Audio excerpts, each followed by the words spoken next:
Jutaan pelajar dibuli senior, ATM lakukan siasatan.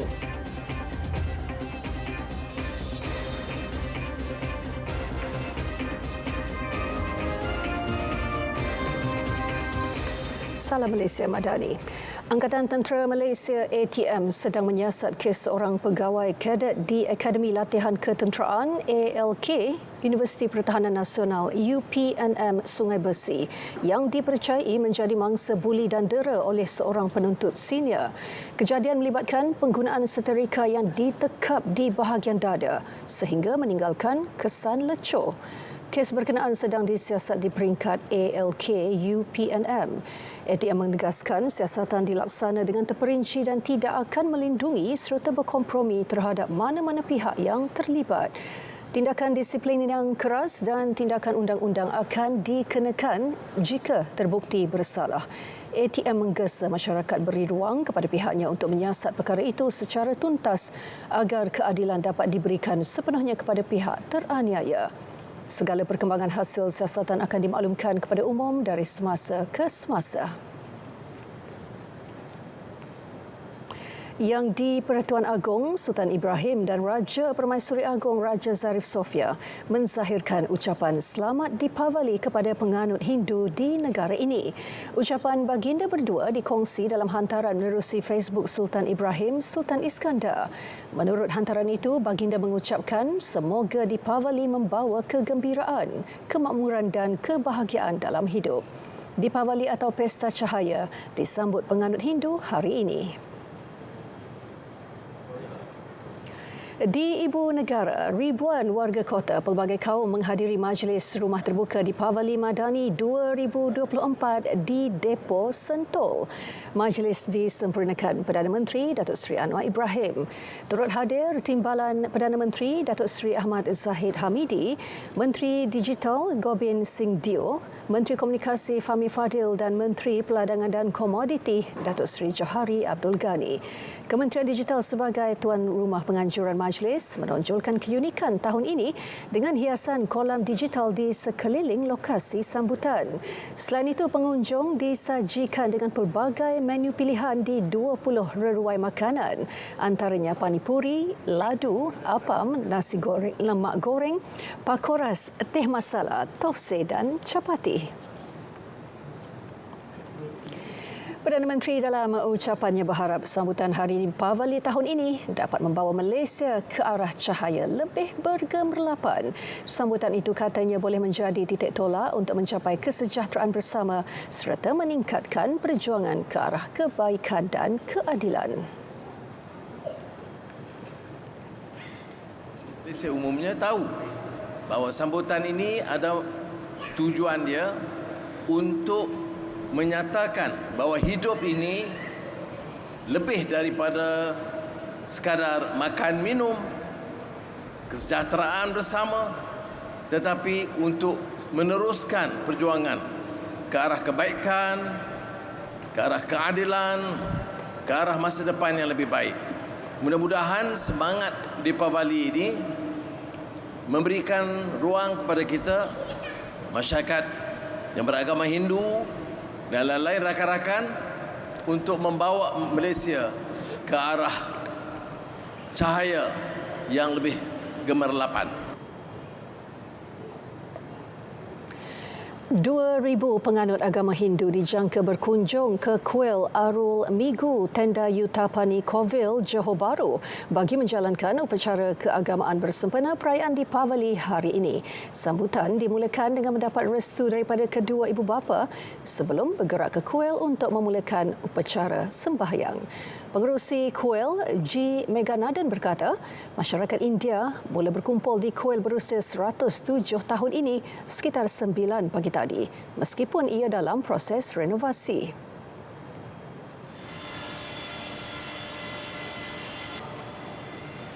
Dekat 800 orang boleh duduk. Kita panggil ini temple sebagai Taipusam Batu Cave dekat selatan. Selepas dekat central tu kan Batu Cave, itu pun dewa dia sama dia. So dekat selatan ni inilah paling tua lah. So So kita yes. Pasal every 12 years kita ada buat satu renovate temple ini. So renovation tu kita dah start pada awal-awal tahun ini. Rang undang-undang RUU tahanan di rumah yang bakal dibawa ke Parlimen tahun depan bukan bertindak melindungi individu berkenaan dijatuhkan hukuman. Ia adalah langkah paling progresif menangani isu kesesakan di penjara yang kian bertambah. Namun begitu, sekiranya ia dilaksanakan kelak, kerajaan perlu memperinci lebih teliti mengenai kesalahan atau siapa yang layak ditahan atau menjalani tempoh pemenjaraan di rumah.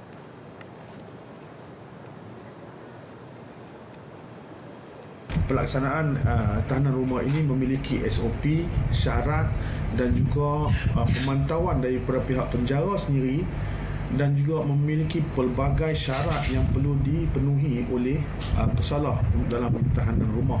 Ini bukan satu kebebasan yang diberikan, tidak. Ia masih tertakluk kepada pemantauan pihak penjara sendiri, termasuk diberikan pemakaian peranti kepada pesalah. Pelaksanaan ini tidak memihak kepada mana-mana individu. Ini memandangkan cadangan mengenainya telah lama dibangkitkan sejak 2015 lagi.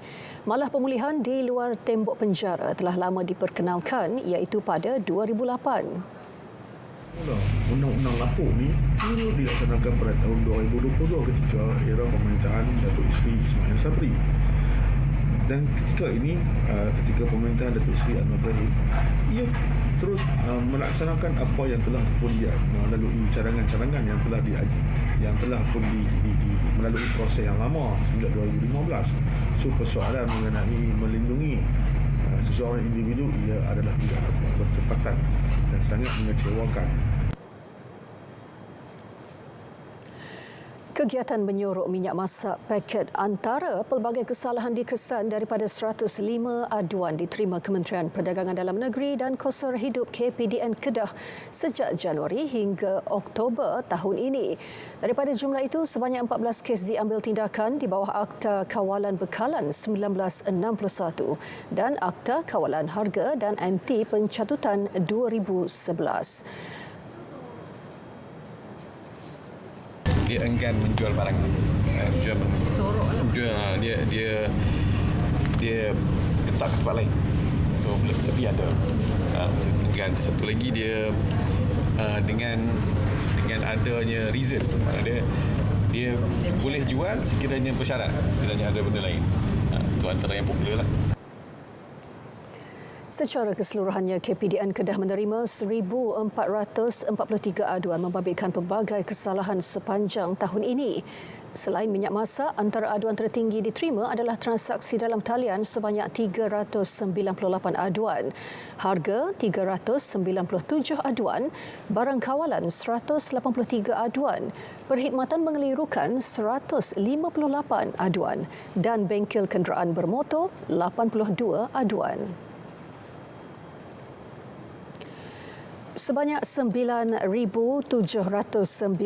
notis berkaitan kesalahan merokok dikeluarkan Jabatan Kesihatan Negeri Johor sejak Januari hingga September lalu. Nilai kompaun sepanjang tempoh berkenaan berjumlah sehingga 2.36 juta ringgit. 9,371 notis dikeluarkan bagi kesalahan merokok di tempat larangan. Sementara 428 lagi notis bagi kesalahan perokok belum dewasa. Penguatkuasaan turut dikenakan terhadap pengguna rokok elektronik atau vape yang kian menular dalam kalangan remaja.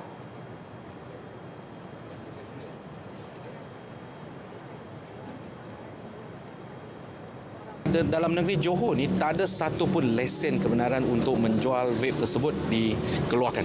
Oleh itu, kalau siapa-siapa yang ada maklumat tersebut, sila laporkan kepada yang pertama JKNJ, Jabatan Kesihatan Negeri Johor, ataupun kepada PBT setiap lokasi. Dan kami akan ambil tindakan yang sewajarnya. Dalam pada itu, sebanyak 4,275 premis di negeri itu diperiksa sejak Akta Kawalan Produk Merokok demi Kesihatan Awam 2024 dikuatkuasakan 1 Oktober lalu. 415 notis dikeluarkan atas pelbagai kesalahan, antaranya promosi produk rokok secara terbuka dan penjualan rokok kepada orang belum dewasa. 2 lelaki ditahan dalam 2 serbuan berasingan di Kulai Johor 25 Oktober lalu. Dipercayai terlibat kes ragut di Jalan Bakti Taman Bahagia Senai pada 24 Oktober. Ketua Polis Daerah Kulai Superintendent Tan Seng Lee berkata salah seorang suspek merupakan peragut terlibat, manakala seorang lagi pembeli barangan ragut. Ketika kejadian, mangsa seorang wanita berusia 22 tahun sedang memberhentikan kereta di tepi jalan sebelum seorang lelaki menaiki motosikal mendekati mangsa dan bertindak menarik begnya sehingga putus dan melarikan diri. Semakan mendapati kedua-dua suspek mempunyai rekod jenayah lampau dan salah seorang positif metafetamin. Polis turut menjumpai sebuah telefon bimbit milik mangsa berserta 24 buah telefon bimbit, 29 utas jam tangan dan sebuah motosikal. Kes disiasat mengikut Seksyen 392 Kanun Keseksaan.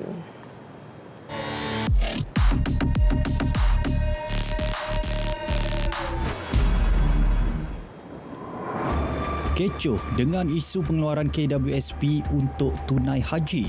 Timbalan Menteri Kewangan yang menjelaskan perkara itu di Parlimen jadi mangsa cercaan. Tak terlepas tomahan terhadap Putrajaya. Semakan pasukan biar betul mendapati tuduhan yang dilempar tak berasas. Dakwaan tak akan timbul jika tukang tuduh baca dan faham perkara yang diperjuang.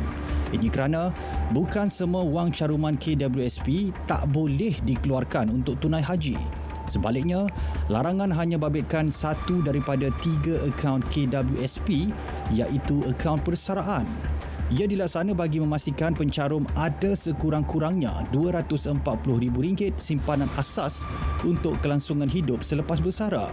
Pencarum bagaimanapun bebas gunakan wang di akaun 3. Mereka juga boleh buat pengeluaran khusus laksana rukun Islam kelima menerusi akaun 2. Pengeluaran haji telah diperkenalkan sejak tahun 2013 bagi ahli beragama Islam di bawah umur 55 tahun dan terpilih untuk mengerjakan ibadah haji oleh lembaga tabung haji.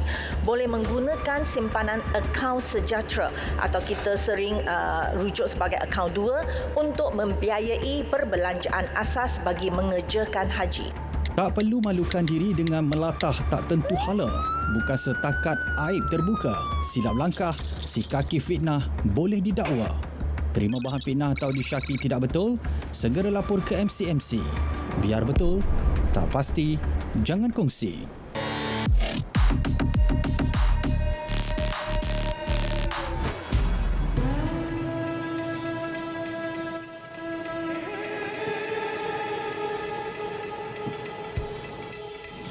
Saudara-saudari, ini yang Deepawali Nal Batukal. Bagi seluruh jentera kerajaan dan rakyat, saya ucapkan kepada semua penganut Hindu di Malaysia, selamat menyambut hari kebesaran Deepawali. Hari ini menanda dari sudut sejarahnya dan pengajaran ialah kemenangan dari kezaliman, kegelapan kepada cahaya, kebenaran dan keadilan. Mudah-mudahan kita sambut dengan meriah di kalangan rakyat Malaysia dari berbagai kaum, berbagai agama, sama-sama sambut kemeriahan dan kegembiraan. Terima kasih. Nalri.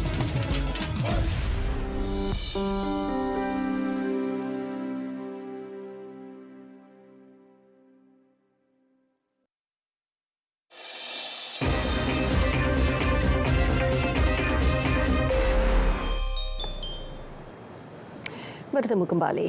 Tourism Malaysia menganjurkan jualan tengah malam di Johor bermula semalam bagi menggalakkan lebih ramai pelancong domestik dan antarabangsa berbelanja dan bermalam di negeri itu.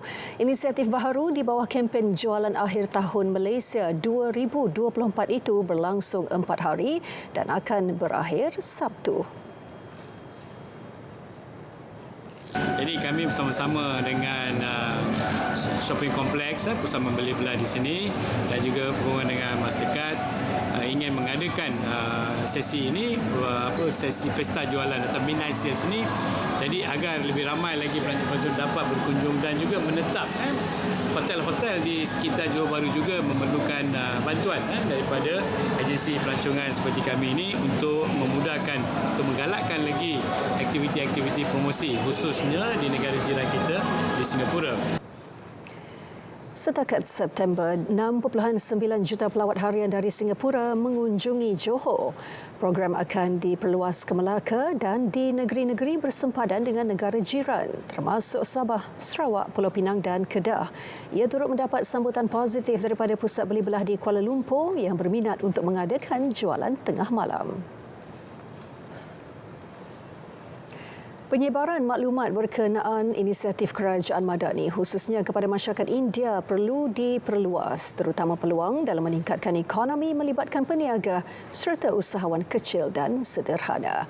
Menurut ahli perniagaan Jagaro Simancha yang berpengalaman hampir 20 tahun dalam industri perniagaan, kebanyakan masyarakat India kurang mengetahui peluang dan inisiatif kerajaan untuk menggalakkan mereka mengembangkan perniagaan sedia ada. Kebanyakannya mereka merasakan mereka dipinggirkan. Tetapi daripada segi pengkhususan apa yang mereka nak tu sebenarnya, saya mengatakan sekarang ni kebanyakannya kalau dibuat satu bisnes tu dibuat secara domestik, satu tempat saja, dia tak berkembang walaupun ianya mempunyai peluang yang begitu tinggi sekali. Kedua tu pengetahuan mereka apakah insentif-insentif yang diberikan oleh kerajaan, oleh bank-bank apa semuanya itu tak ada. Beliau berharap peruntukan 130 juta ringgit dalam belanjawan 2025 melibatkan pembangunan sosioekonomi dan skim pembangunan usahawan masyarakat India dapat memberi pengkhususan berkenaan penggunaan teknologi serta pelbagai latihan bagi membawa perniagaan mereka ke tahap lebih tinggi. Loji Kogenerasi Pengerang PCP milik Petronas dinamakan sebagai Loji Lestari tahun 2024 pada Anugerah Sidang Kemuncak Hilir Asia di Singapura. Anugerah tersebut mengiktiraf kejayaan PCP dalam pelaksanaan projek kecekapan tenaga yang inovatif yang meningkatkan kecekapan operasi, mengurangkan pelepasan karbon dan memastikan kebolehpercayaan loji. Projek menggunakan penyelesaian dioptimumkan berasaskan data untuk mengenal pasti peluang peningkatan dalam dua aspek utama. Ia termasuk kecekapan sistem dan kecekapan peralatan yang mengetengahkan kepelbagaian dalam permintaan wap dan kuasa untuk mengekalkan operasi yang cekap sepanjang masa. Ketua Loji PCP Irsan Yus Abu Hanifah mengaitkan kejayaan projek itu dengan pendekatan 3 langkah termasuk memburu nilai, pembangunan penyelesaian dan pengurusan perubahan. Pendekatan membawa kepada pengurangan ketara dalam penggunaan gas bahan api, membantu mengurangkan kos operasi dan mengurangkan pelepasan karbon dalam tempoh setahun.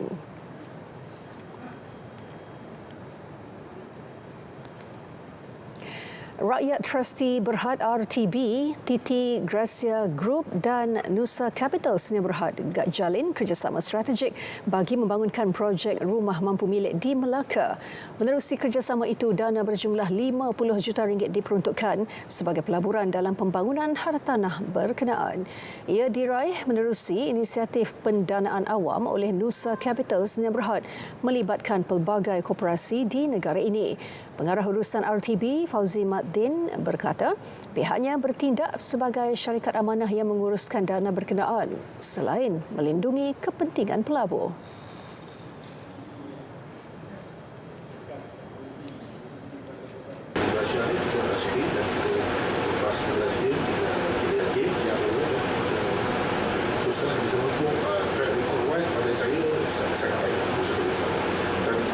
Siapapun kita pun dah tengok dari uji dia dan sebagainya.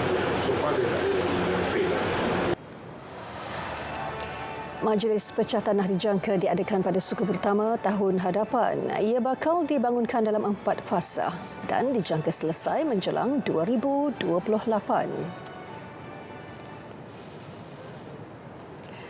POS DigiCert, peneraju penyelesaian identiti digital, sedang memodernkan operasi merentasi sektor swasta dan kerajaan dengan menawarkan sijil digital yang selamat.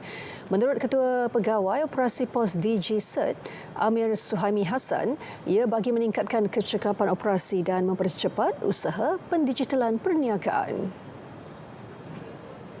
Kita mempunyai keyakinan terhadap sistem yang kita berinteraksi. Jadi POS DigiCert mengeluarkan rangkaian ataupun pelbagai solusi untuk menjamin kepercayaan rakyat terhadap sistem yang digunakan.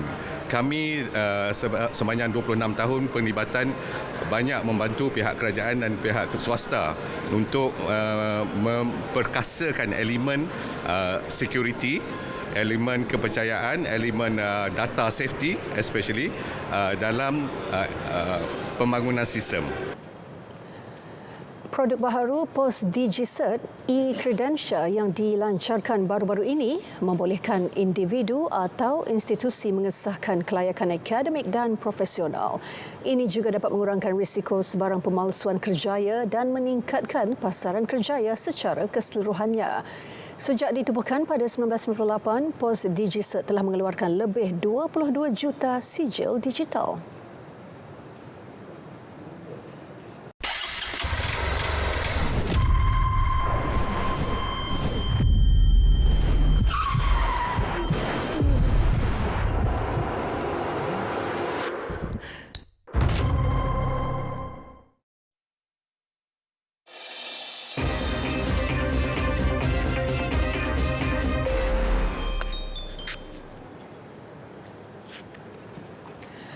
Sekolah dan pejabat di Taiwan ditutup pada Khamis ketika taufan Kongres semakin menghampiri kepulauan itu, memaksa beribu-ribu penduduk berpindah. Ombak setinggi 10 meter direkodkan di sepanjang pantai timur beberapa jam sebelum taufan kuat itu diramal membadai Taiwan. Kongres membawa kekuatan angin sehingga 250 km sejam, lebih kuat daripada taufan Gaimi, sedang menuju ke daerah Hualien dan Taitung. Pegawai Pentadbir Cuaca Pusat Chu Mei Lin menjangkakan Kongres taufan terkuat dalam tempoh hampir 30 tahun akan mengakibatkan impak lebih buruk. Sebahagian besar jalan raya di Taipei juga lengang berikutan hujan lebat dan angin kencang. Sekurang-kurangnya 27 orang cedera akibat cuaca buruk dengan pokok tumbang dan 4 kejadian tanah runtuh dilaporkan. Kira-kira 8,600 penduduk di kawasan berisiko termasuk Yilan, Hualien dan Taitung dipindahkan. Lebih 400 penerbangan domestik dan antarabangsa dibatalkan dan semua perkhidmatan feri ditangguhkan. Kira-kira 18,000 isi rumah terputus bekalan elektrik. Britain telah mengesan kes pertama varian baharu Clade 1B Mpox. Walau bagaimanapun, menurut Agensi Keselamatan Kesihatan Negara itu, UKHSA, risiko terhadap penduduk kekal rendah. Varian Clade 1B adalah varian baharu yang diisytiharkan sebagai kecemasan kesihatan global oleh Pertubuhan Kesihatan Sedunia WHO pada Ogos selepas wabak Mpox di Republik Demokratik Kongo merebak ke negara-negara jiran di Afrika. Kes itu yang melibatkan pesakit yang baru-baru ini melakukan perjalanan ke negara-negara terjejas di Afrika dikesan di London. Kes jangkitan Clade 1B Mpox turut dilaporkan di Burundi, Rwanda, Uganda, Kenya, Sweden, India dan Jerman serta Kongo. Mpox ialah jangkitan virus yang biasanya menyebabkan simptom-simptom seperti selsema dan nanah pada kulit. Bagi setengah kes, ia boleh membawa maut. Bintang filem dan bekas Governor California dari Republican Arnold Schwarzenegger umum sokongannya kepada calon Demokrat Kamala Harris untuk jawatan Presiden Amerika Syarikat. Schwarzenegger menegaskan beliau sentiasa akan menjadi rakyat Amerika sebelum menjadi Republican.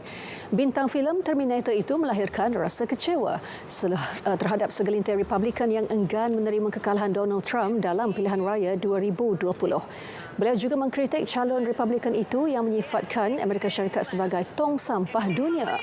Katanya, Trump yang menyifatkan Amerika sebagai tong sampah dunia adalah amat tidak patriotik. Schwarzenegger berkata bahawa kerana prinsip itu, beliau memilih Kamala Harris dan Tim Walz dalam pilihan raya. Beliau turut menyatakan bahawa kedua-dua parti gagal menangani defisit belanjawan negara. Selain itu, beliau juga menyalahkan beberapa dasar Demokrat yang menyumbang kepada peningkatan jenayah. Perdana Menteri Lubnan Najib Mikati berharap gencatan senjata dengan Israel segera dikuatkuasakan. Katanya wakil khas dari Amerika Syarikat Amos Hochstein memberi isyarat positif dalam panggilan telefon bahawa gencatan senjata dalam peperangan antara Tel Aviv dan kumpulan Hezbollah mungkin tercapai sebelum pilihan raya Presiden Amerika 5 November ini. Hochstein dilaporkan dalam perjalanan ke Israel pada Rabu bagi membincangkan syarat-syarat gencatan senjata dengan Hezbollah. Semalam, pemimpin baharu Hezbollah Naim Qasim menegaskan kumpulan itu akan bersetuju dengan gencatan senjata bersama Israel di bawah syarat yang boleh diterima. Bagaimanapun menurut beliau, setakat ini kumpulan berkenaan masih belum menerima sebarang cadangan gencatan senjata yang boleh dipercayai.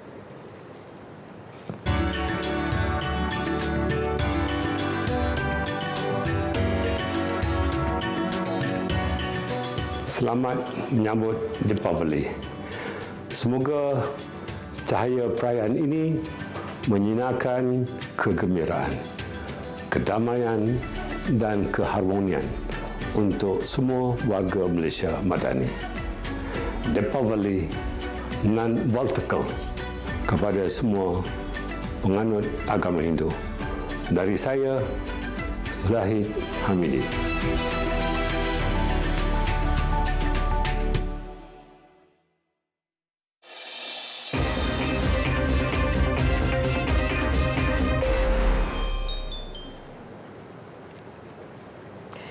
Perlawanan persahabatan antarabangsa Tier 1 antara India dan Harimau Malaya yang dijadualkan berlangsung pada 19 November akan berlangsung sehari lebih awal. Keputusan dibuat atas persetujuan bersama kedua-dua pasukan. Perlawanan akan berlangsung di Stadium Gachibowli, Hyderabad, India. Perubahan itu bagaimanapun tidak menjejaskan jadual perlawanan persahabatan menentang Laos di Stadium Pat Bangkok pada 14 November. Sebelum ini, FAM mengesahkan skuad Harimau Malaya bimbingan Paul Marty Vincente akan bertemu India pada aksi persahabatan antarabangsa Tier 1 pada 19 November di venue yang akan ditentukan. Berdasarkan kedudukan terkini ranking FIFA, Malaysia menghuni tempat ke-133, manakala India 125 dan Laos 187. Kedua-dua aksi persahabatan itu mendapat tonik terbaik buat Malaysia yang diundi dalam kumpulan A Kejohanan ASEAN 2024 bermula Disember ini. Skuad Young Tigers sedia sambut cabaran untuk mara sekurang-kurangnya ke separuh akhir pada kejohanan hoki remaja Asia di Muscat, Oman bulan depan. Jurulatihnya I. Vineshwaran menyifatkan sasaran yang diletakkan oleh Konfederasi Hoki Malaysia KHM terhadap anak buahnya adalah realistik. Menurut beliau, biarpun kejohanan itu hanya berbaki sekitar sebulan saja lagi, sasaran itu mampu dicapai berdasarkan keupayaan barisan pemain. Fokus kini akan diberi untuk mempertajam kemampuan dengan mengambil pengajaran daripada kejohanan hoki antarabangsa Piala Sultan Johor 2024 baru-baru ini.